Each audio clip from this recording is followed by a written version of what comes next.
New Zealand जो Australia से करीबन 4000 किलोमीटर दूर दुनिया की तीसरी सबसे हैप्पीएस्ट कंट्री है। इंडिया और पाकिस्तान में रहने वाले लोग न्यूजीलैंड को cricketer Brendon McCullum, Trent Boult, Kane Williamson और डैनियल विक्टोरी इनकी वजह से जानते होंगे। पर न्यूजीलैंड क्रिकेट से भी ज़्यादा अपने खूबसूरत लेक्स, बड़ी बड़ी माउंटेन रेंजेस और हाई क्वालिटी ऑर्गेनिक फूड की वजह से पूरी दुनिया में मशहूर है।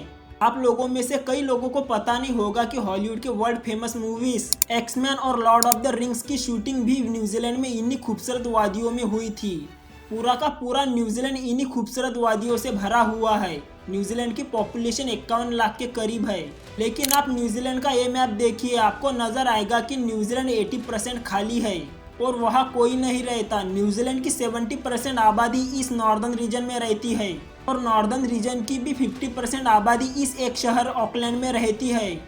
इतना खूबसूरत मौसम, low crime rate, high standard of living के बावजूद भी 80% न्यूजीलैंड खाली क्यों है? आइए जानते हैं इन सारे सवालों के जवाब रोहन पांडे टीवी की इस वीडियो में। सबसे पहले आप वर्ल्ड मैप देखिए, आपको दिखेगा कि न्यूजीलैंड हमारी बाकी दुनिया से बहुत दूर है। आप मुंबई से प्लेन में बैठे तो आप 18 से 22 घंटे की फ्लाइट के बाद ही न्यूजीलैंड पहुंच पाओगे। अब यहाँ पर एक सवाल उठता है कि इंसान इतनी दूर पहुंचा कैसे? अगर आप न्यूजीलैंड के ऑफिशियल वेबसाइट देखोगे तो आपको पता चलेगा कि आज से 1000 साल पहले मावरी लोगों के ट्राइब ने न्यूजीलैंड को डिस्कवर किया। ऑफिशियल सोर्सेस के मुताबिक मावरीज पॉलिनेशियन आइलैंड पर रहते थे। मावरी लोग 13वीं सदी के आसपास बड़ी बड़ी कश्तियों पर बैठकर न्यूजीलैंड आए थे। लेकिन इसमें थोड़ा सा ट्विस्ट है। मावरी के हिस्टोरिकल रिकॉर्ड्स के मुताबिक न्यूजीलैंड की खोज 13वीं सदी में नहीं बल्कि उससे पहले 750 एडी में कूपे नाम के एक मावरी ने डिस्कवर किया था। कूपे एक फिशरमैन था जो अपने और अपने ट्राइब के लिए मछलियां पकड़ता था। अगर उसके और उसके साथियों के साथ ऐसा हो रहा था कि जब भी वो मछलियां पकड़ने के लिए जाल लगाता था तो उसकी मछलियां उस एरिया में पाए जाने वाले बड़े बड़े ऑक्टोपस खा जाते थे और इन लोगों के हाथ कुछ ना लगता था। अब क्योंकि मावरी ट्राइब का मेन फूड सोर्स ही मछलियां था तो बहुत प्रॉब्लम क्रिएट होना शुरू हो गई। तो इस परेशानी को दूर करने के लिए एक हल निकाला गया कि कूपे और उसके कुछ साथी समंदर में जाकर एक ऐसा आइलैंड खोजे जहां पर खाने की कोई कमी ना हो। तो इस तरह से कूपे और उसके कुछ साथी पॉलिनेशियन आइलैंड से निकलकर ऐसे किसी आइलैंड को खोजने के लिए निकल पड़े। कुछ दिनों के सफर के बाद ही उन्हें बड़े बड़े पहाड़ों वाला एक आइलैंड नजर आया। सी फूड, भेड़ बकरियां और फलों फूलों से भरा हुआ, जिस पर और कोई दूसरा इंसान नहीं था। और ये था न्यूजीलैंड। ये जगह कूपे के लिए एक परफेक्ट जगह थी। कूपे ने अपने कुछ साथियों को वापस पॉलिनेशियन आइलैंड पर भेजा ताकि वो बाकियों को इस आइलैंड की खबर दे और इस तरह न्यूजीलैंड में मावरी लोग आबाद होना शुरू हो गए। 1609 तक मावरी लोग सुकून से न्यूजीलैंड में रहते रहे और दुनिया से दूर होने की वजह से ना ही उनकी किसी से दुश्मनी थी और ना ही कोई खतरा था। लेकिन अब ये सब बदलने वाला था। ये वो वक्त था जब ब्रिटिश एम्पायर अपनी ताकत बढ़ाने के लिए पूरी दुनिया में फैल रही थी।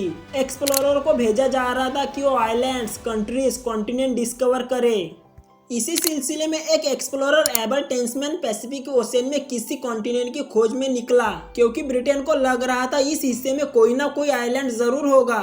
1610 में टेस्मैन ने न्यूजीलैंड को डिस्कवर किया पर उसने वहां उतरने की कोशिश की तो उसकी मावरी लोगों के साथ जबरदस्त खूनी लड़ाई हुई और उसमें उसकी बहुत बुरी तरह हार हुई और उसे मजबूरन वहां से भागना पड़ा।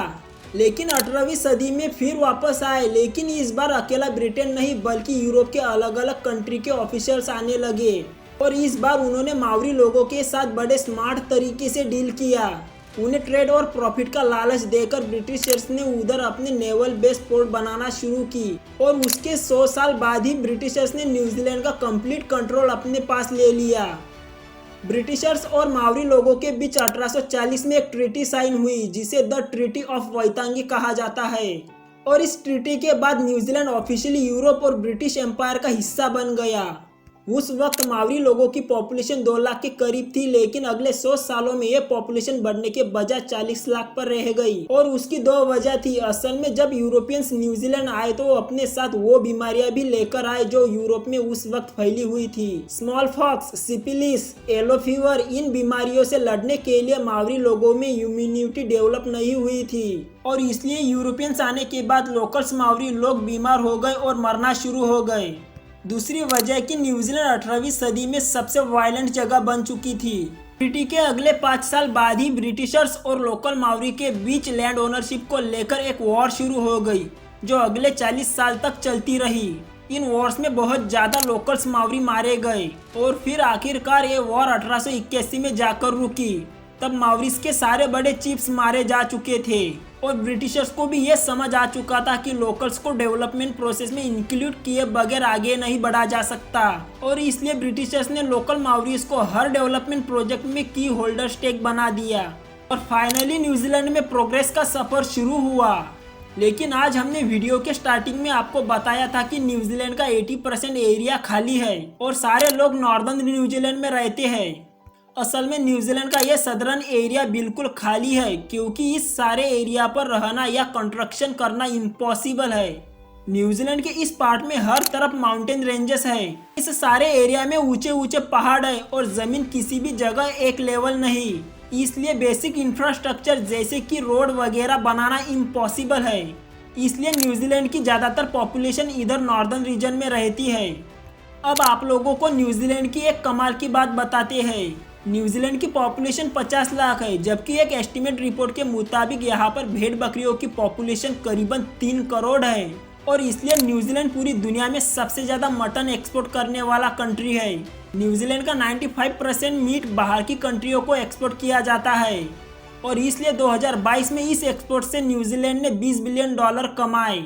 न्यूजीलैंड दुनिया की 50वीं बड़ी इकोनॉमी है। 20 बिलियन सिर्फ गोश्त के एक्सपोर्ट से कमाना एक बहुत बड़ी बात है। अगर आपको आज की ये वीडियो अच्छी लगी है तो इस वीडियो को लाइक और चैनल को सब्सक्राइब जरूर कीजिए। मिलता हूँ अगले इसी तरीके के वीडियो में। बहुत बहुत धन्यवाद।